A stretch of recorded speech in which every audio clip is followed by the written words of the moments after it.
morning! Today's the day! We're going in the water. Yeah, it's sort of just like the culmination of everything.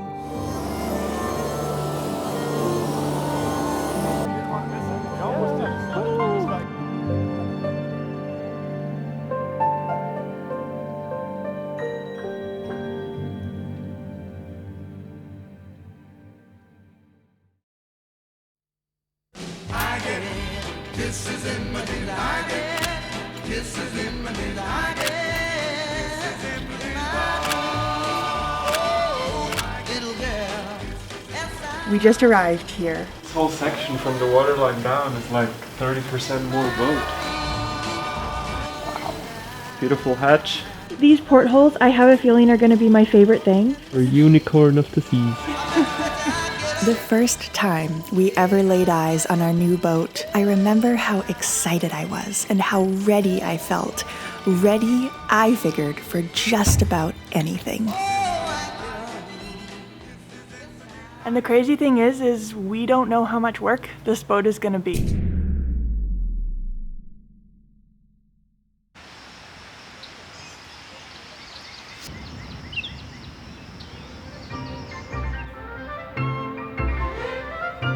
Hi, Amore! What you working on?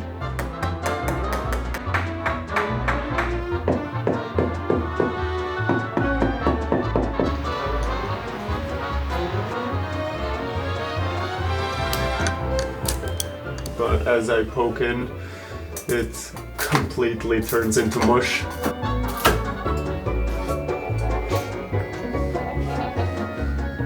There are some clear signs of water intrusion. Haha, we got light in the engine room. Really? There's a light on in there? As we surveyed our new boat and found problem after problem, I remember being so unfazed. I was just excited. I knew it was a project boat when I bought it. I knew there was work. This is what we had signed up for. I remember people telling us, like, wow, that's a lot of work. People who had done big boat refits and huge house renos looked at us apprehensively. It's a lot, they'd say. We know, we'd say. And we really thought we did know. Not to spoil the ending, but actually, we did not know. All right, pull it together, my God. And now we're here, present day, about to launch, the boat looking beautiful. So I figured it's probably a good time to look back and reflect on this entire absolutely crazy journey. Yeah. Wow. Woohoo! This is a Cape George Cutter 36.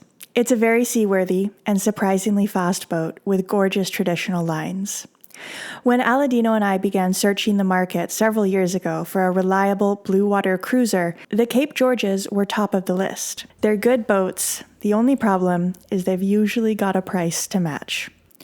So when we found one listed in the USA for only $22,000, the fact that we were halfway around the world in Europe, and the fact that it seemed to be in pretty bad shape, didn't stop us. We talked the price down to $11,000, and we bought it sight unseen.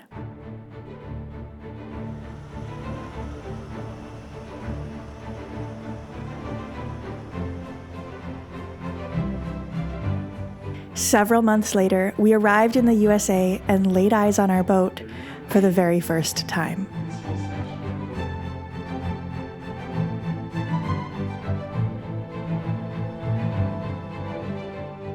We just want to figure out what we're working with and get a feeling for it and see what's on the boat. I mean, we don't even have an inventory list. Our first impressions were really good. It seemed so solidly built and so big after coming from our other really beautiful but much smaller and more coastal cruiser designed boat that we had lived on in Europe. The amount of work that this boat would require was totally fine with us. Aladino is a boat builder by trade, and I figured I'd make videos about the refit and learn about boat building along the way. So pretty immediately, work began. We knew what needed to be done.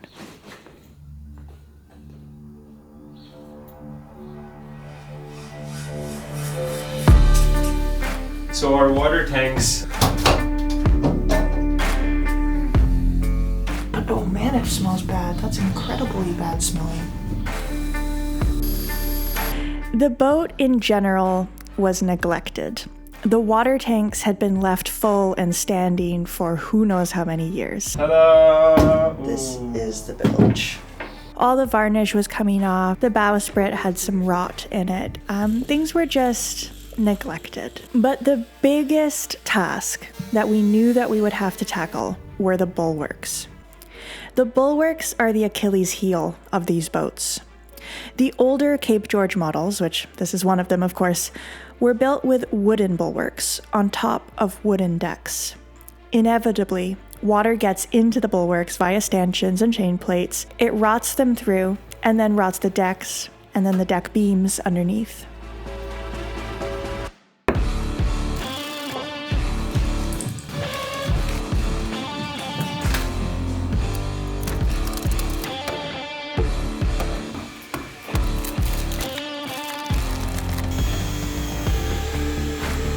Here you can see it very clearly, and you see how water is spreading.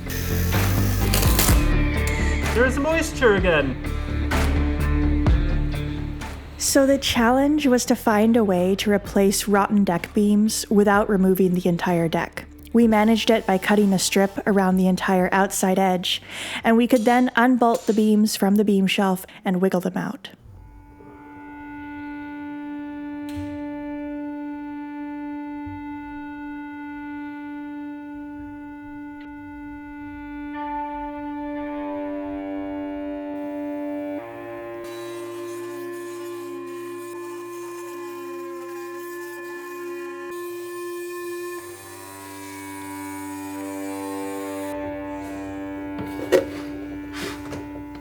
So this is just to give me a big lever. By using the lever, I can create a gap. I can separate the beams, the different laminations. And once I only have the last strip, which is really the ones that the nails hold on to, then that's pretty easy to get off.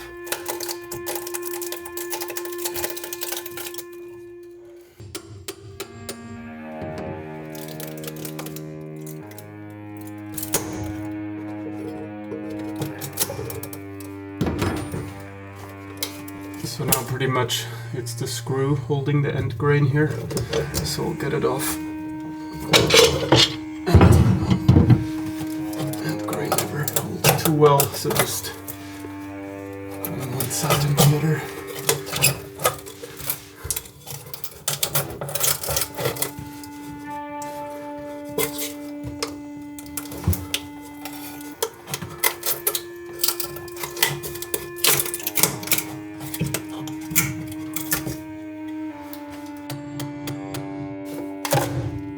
Here we go.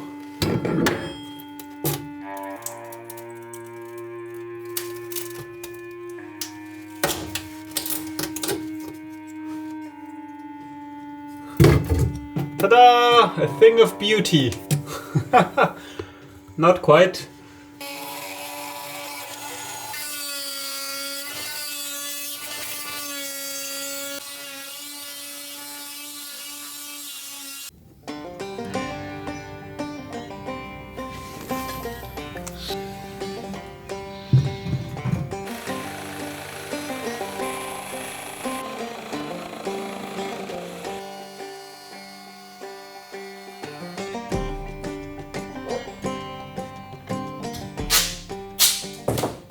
Aladino spent some time making a jig to laminate new beams. It took some trial and some error, but he ended up with a really excellent jig that allowed us to make long Alaska yellow cedar beams that we could then cut to the size we needed.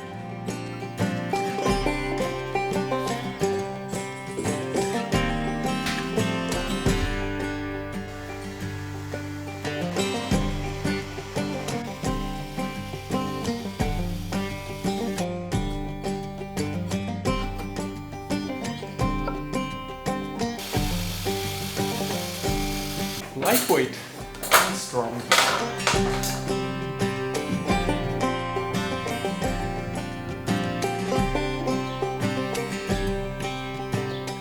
I'm just admiring this looks pretty good.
And now, brand new washer.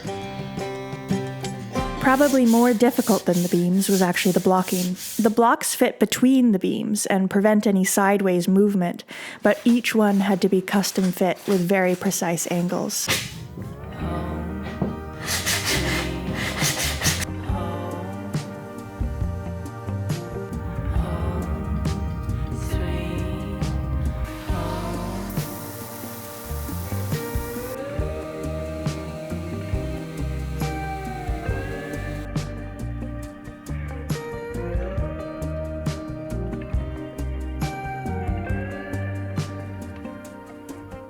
Oh man, I am so happy.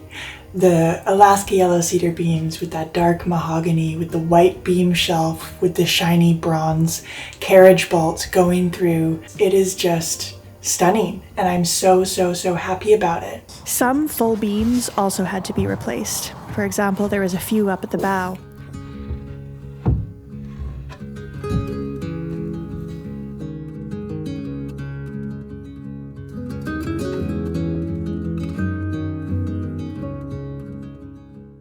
And one big dilemma we had was the beam which supported the aft end of our cabin top.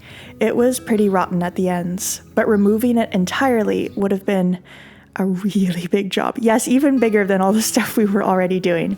So we decided we would leave it in place. We sistered a new beam to it. We removed the rotten ends and spliced in new ends to the original beam. The bulwarks and beams and blocking project was a big one. But there were a lot of other projects on the go, and one of the biggest was an entire interior rebuild.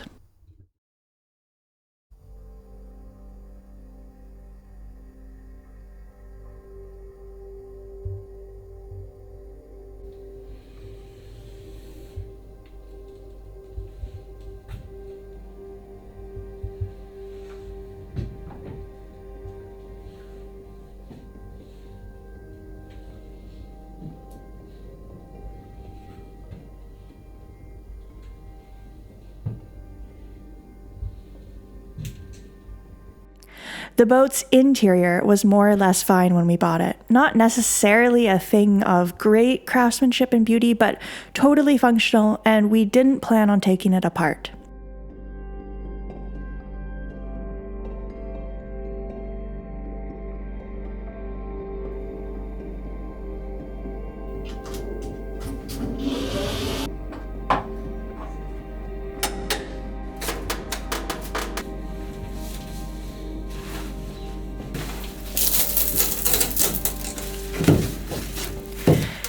But we then discovered that our insulated hull had actually been insulated with balsa, not with foam, which we had kind of thought.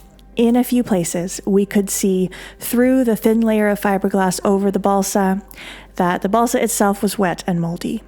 And so that opened a can of worms that I think, for me, that's when some of the harder moments began.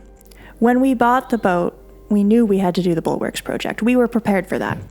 But we didn't know about the balsa insulation, and we didn't know we'd be ripping the entire interior apart. We got the holding tank out, but guess what that took? It took ripping up the entire floors. and this entire structure. This is what it looks like now. Oh, what are you filming? Oh, the wall is gone too. I forgot about that. Yeah. That was 3 days ago. Well, this is where the holding tank was. Yeah, this was the latest. And that's all gone. Yeah. And as we ripped itchy fiberglass from the walls and replaced rotten balsa, and then had to refiberglass and fair and sand and sand and sand and sand and prime and paint and rebuild, I think that's when I started to wonder if this was all such a good idea. I thought things were turning around, but this is very, very disappointing. They are turning around. It's the last little bit of rot. No. It all came to a head when we discovered that the balsa in the galley was one of the worst areas in the whole boat. It was black with rot, seeping water from beneath the thin skin of fiberglass. I cannot believe that we're still finding crap like this. I had so desperately wanted to just leave the galley intact, do some little aesthetic changes perhaps, and move on. But we couldn't ignore this. And so the galley came out. At this point, we were about 2 years into a project, which we had initially estimated would take 2 years. And looking around at what we had achieved was painful. We had poured our hearts and ourselves into this boat, but the payoff seemed so far away. It seemed, in fact, to be getting increasingly farther away with every new thing that we ripped apart, every new lurking disaster that we uncovered.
It wasn't from one day to the next.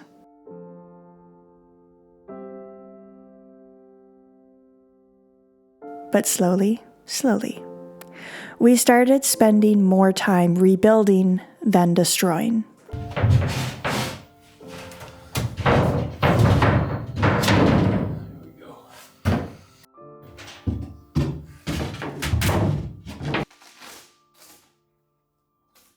There's the hinge, there's a gap for a hinge here. Yeah. This folds up.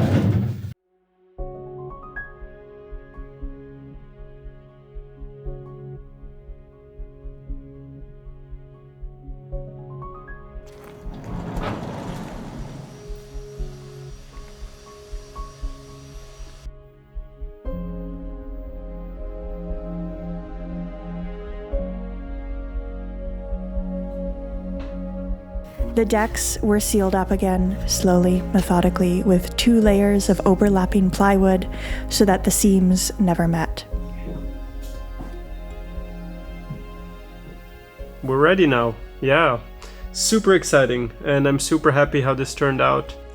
We applied fresh fiberglass over them, sealing it all up with huge quantities of epoxy.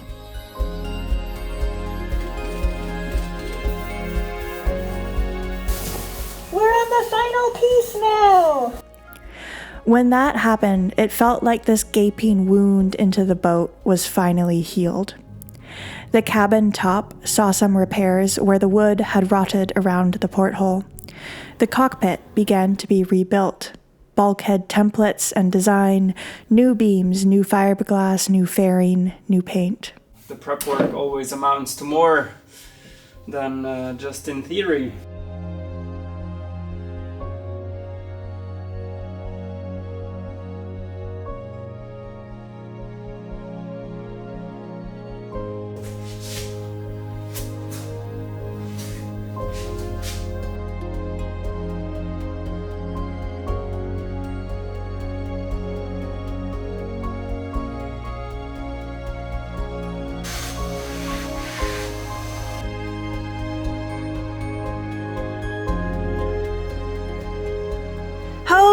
Aladino. It looks fantastic.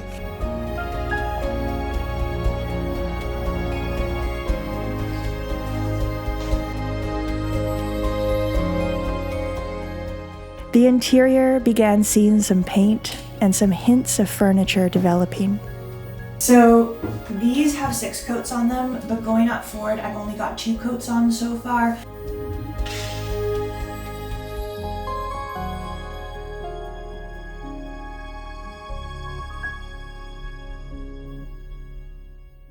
The galley started getting rebuilt. Aladino actually designed and built a custom fridge, a project which took a lot of effort and trial and error to get all the angles just right. Ta-da! Yay! A perfect fit! Look at that. Is that so? Yeah, I think it's sitting perfectly. Our friend Ken helped us put drawers into our chart table. We spent time laying out the new galley countertops, gluing them down with epoxy, and I varnished and varnished and varnished. The paint room, the chart table, and these doors are really coming along well. So we now have 5 coats of varnish on the chart table. And we finally rebuilt those bulwarks, the start of all of these problems. All right, in the grand scheme, this is actually going pretty well. It's such a monumental task, but it was everything leading up to it and everything we had to do underneath. But working with this material, it works pretty well, actually. We rebuilt them using a high-density foam, and there's a solid layer of epoxy and fiberglass on the decks underneath the bulwarks. So hopefully all those old problems are not current problems and won't be future problems.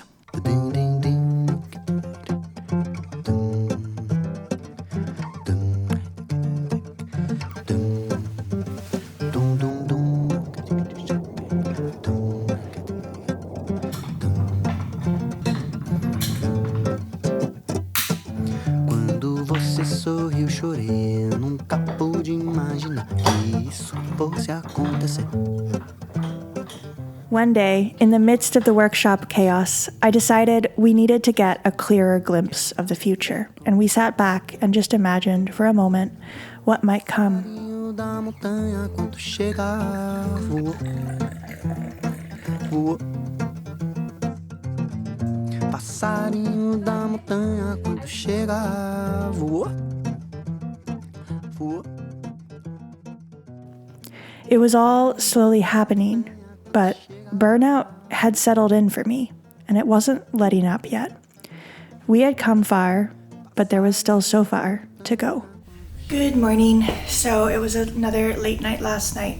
We didn't get done in here until about midnight, but we got a lot more stuff done.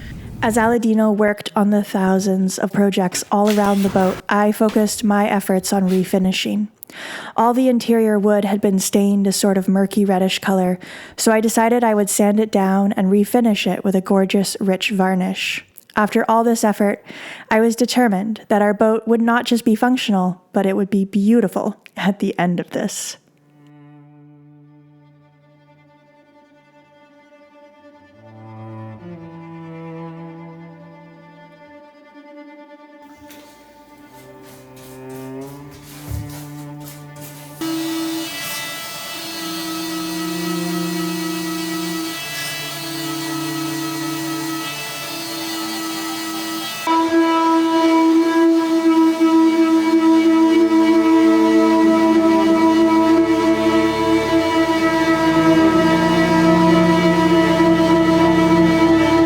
I was just getting ready to varnish.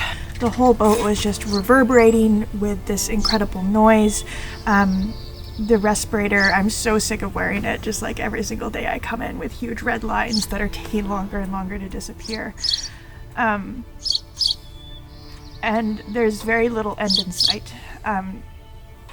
I have broken down like this at least once a week for the past 6 months, and I generally have tried not to film it and to put on the bravest face that I can, although you've all noticed how poorly I've been doing.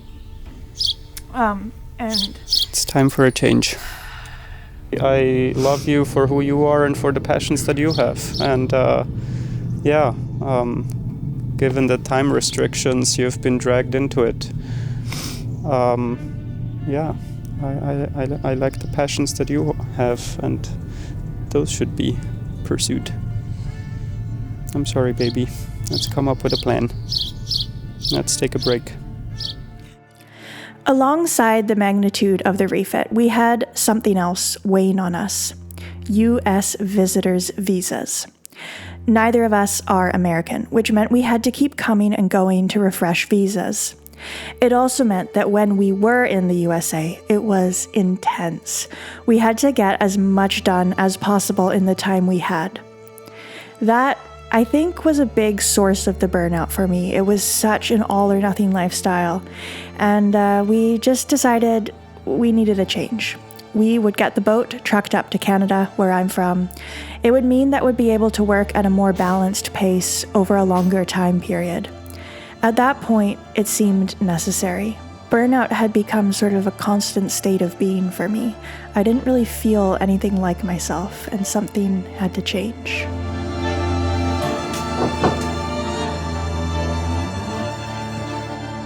The rush to prepare the boat for transport was intense. The boat would be outside up in Canada, which meant it needed to be watertight. My dad came down to help with the final push. Aladino pulled an all-nighter. I slept for 4 hours. Everything had to be packed on board. Every detail had to be considered. Truck's here, Aladino! Wow, what a mad dash. You've been awake for over 24 hours now. Brain function decreased. Talk slow. Think slow. Respond like always. Aladino. Slow.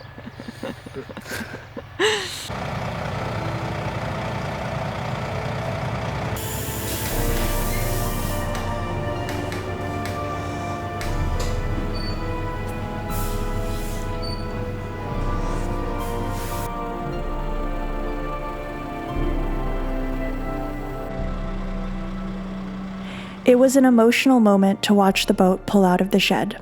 We had only ever seen this boat in the shed, and now it was outside in the natural light. Now definitely a break, a holiday, and then try again to power through it, and then get more of a balance. Yeah. And very soon enjoy it. Yeah. Yeah. I had mixed feelings as I stood there and watched it pull away. I was sad to leave the USA and the family we had found there. I was proud to see the boat begin a new chapter of its journey. I was disappointed by how unfinished the boat still looked. I was tired.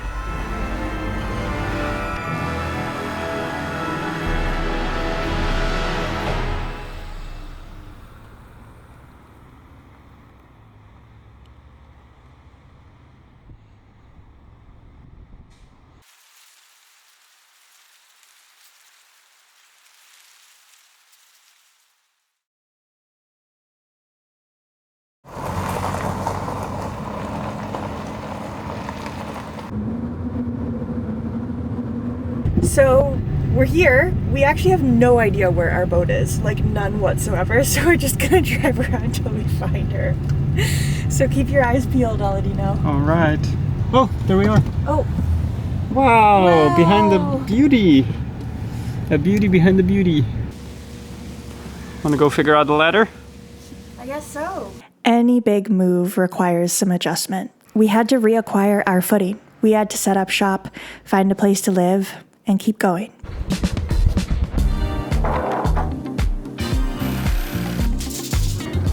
look at that. Wow, beauty.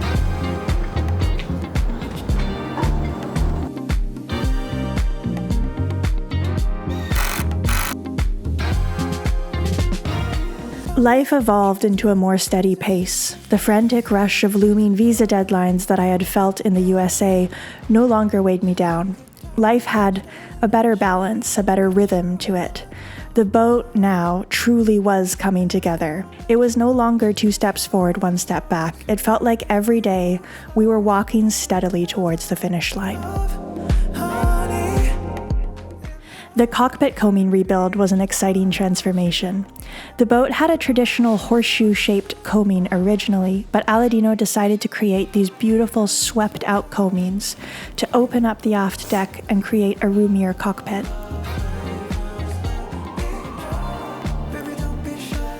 We hired our friend Francois to help us, which made everything go faster, and it was fun to have a fresh face in the boatyard.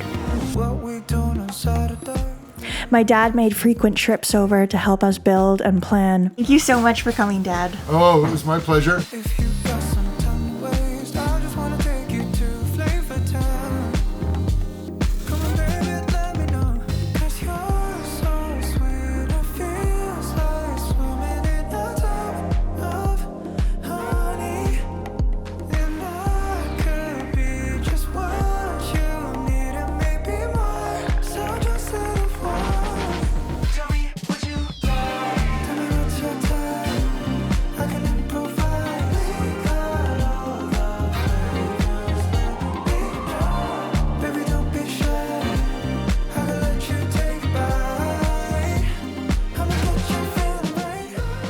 The engine was a big part of the rebuild at this phase. When we bought the boat, we knew that the engine was toast. It was an old BMW, underpowered from the start, and no longer had parts available.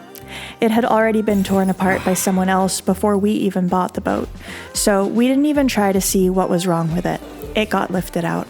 All right, so here it is. Patrons over from Vancouver Island, they were generous enough to actually offer to bring it over. Ta-da! I love it. We had ordered a new Beta Marine engine, and it sat in our storage container while Aladino and my dad prepped the engine room.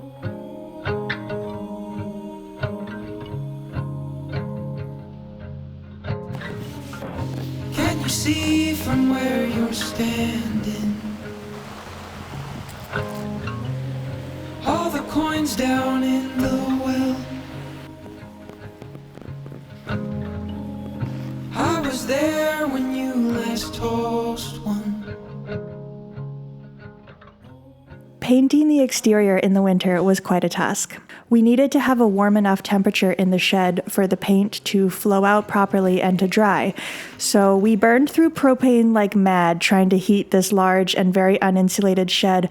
It wasn't ideal, but I also knew that we did not want to prolong this and wait for warmer temperatures, which were still months away. We had to make do with what the weather was giving us. Guess I'm better off. Paint makes such a difference to the soul. What was a messy and patchwork assortment of pieces suddenly transformed into a unified piece, an assembly of parts becoming a boat before our very eyes. You tell me that's my problem, but I still see. And when the paint was on, we continued with the non-skid. We chose Kiwi Grip, a new to us product, which had to be very carefully applied. Dim is light.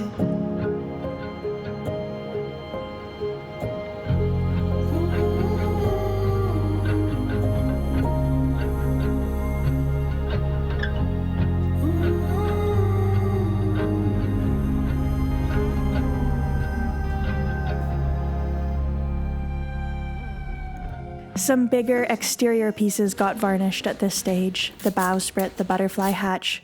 Soon our tent would come down, and we wanted to get all the exterior finishing jobs out of the way before that happened. I got myself into a little situation, and I can't seem to get away from it. Ooh, I got to break free from all this bad luck that's been following me, and it's time to move on. It's just a little too long. All right, the hinge appears to work.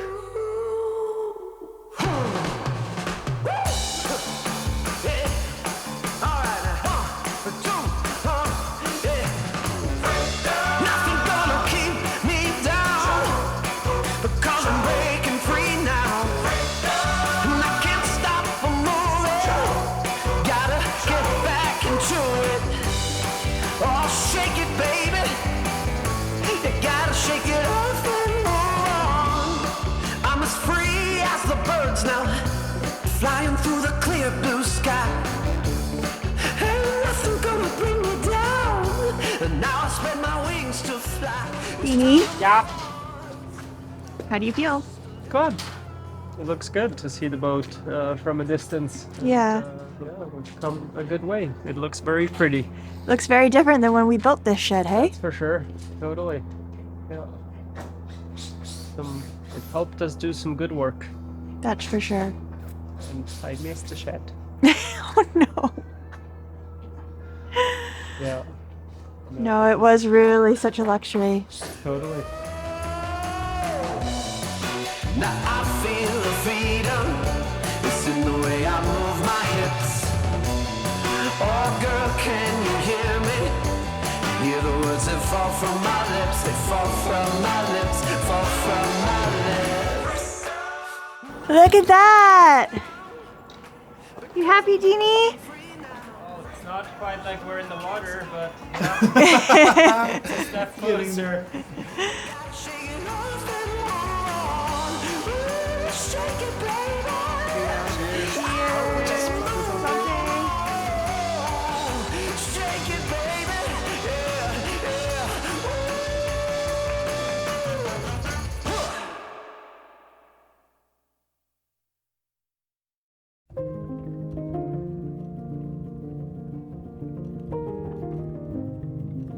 This refit has been marked by a few really big chapters. Now the shed's down, and that's a whole new chapter again with new scenery.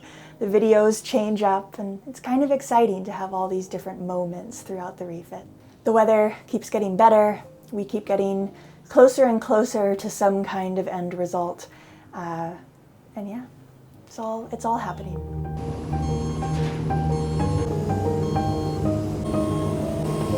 All right, here we are. They've moved us. We were getting close now.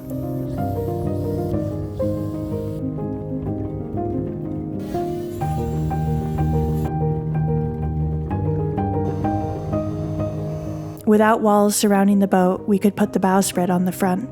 Flip it and see. Okay, hold. Just reposition my hand. Yep. Go.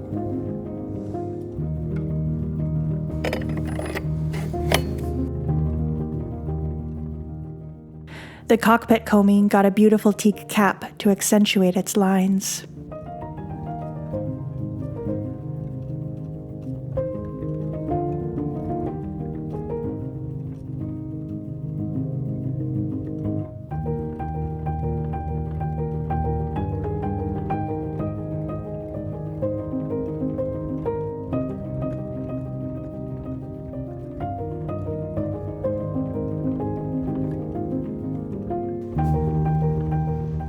That is very satisfying to finally see the rub rail on again.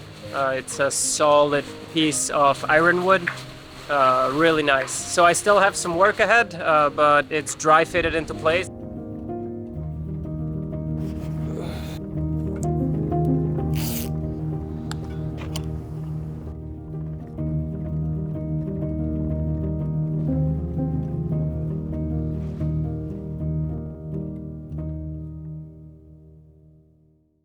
Morning! Good morning. How do you feel? Good. Hi, Dad. Hey, how are you? Good. Back again. It's engine day today. Yeah, indeed.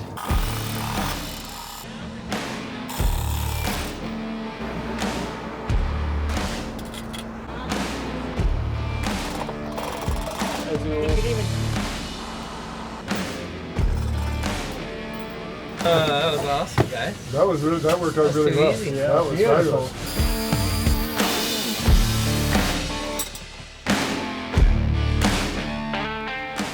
Along the way, there were so many thousands of other jobs. I can't list them all. It was years of work and hundreds of hours of video. But these last finishing jobs were some of the most visible and the most satisfying. So here we go. I'm going to place it into the last step now.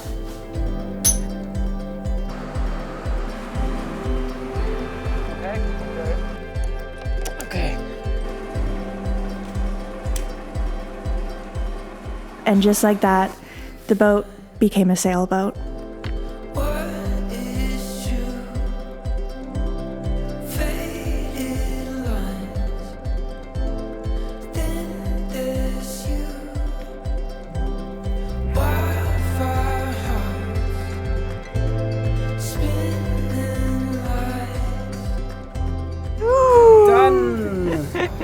more today.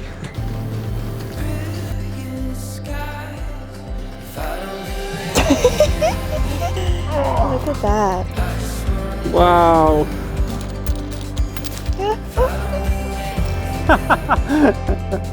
Okay, so there's the audible buzzer.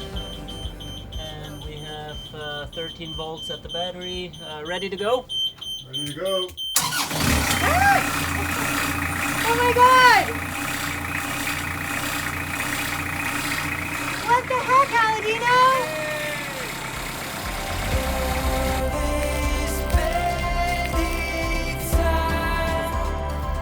Holy heck, Aladino! Let's go!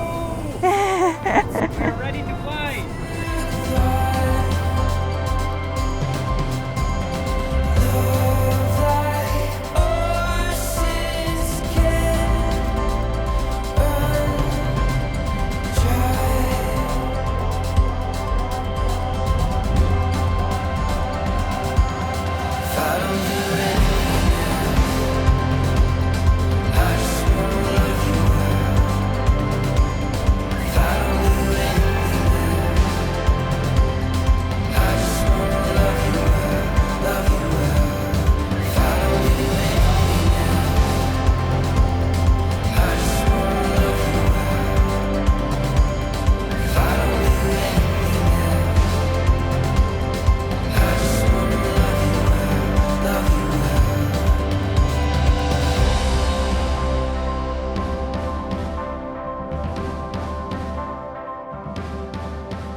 We are about ready to go sailing.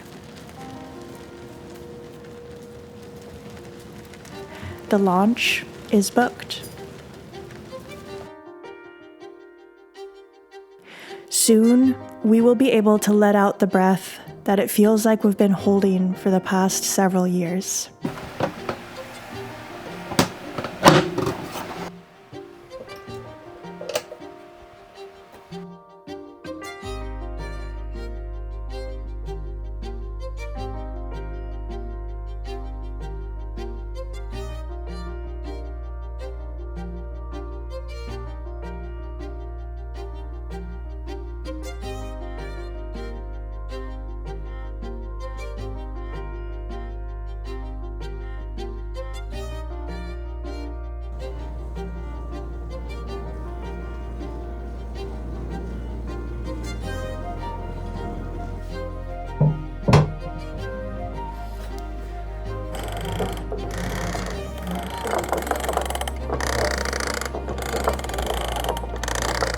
This has been a long journey.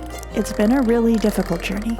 It has led me to question and to break and to rebuild both the boat and myself. And now, everything is about to change. Good morning. Today's the day. We're going in the water. I feel kind of sick, to be honest. It's like, it's sort of just like the culmination of everything. And, I think it's more stressful than exciting right now, and I'm hoping the excitement kicks in later. My parents just arrived, they brought the dinghy, so yeah.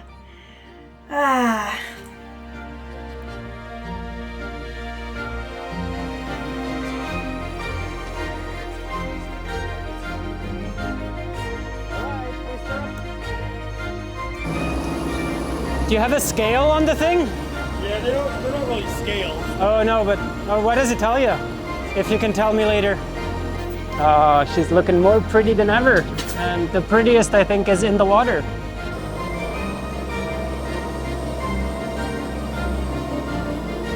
Holy moly, that boat is sexy.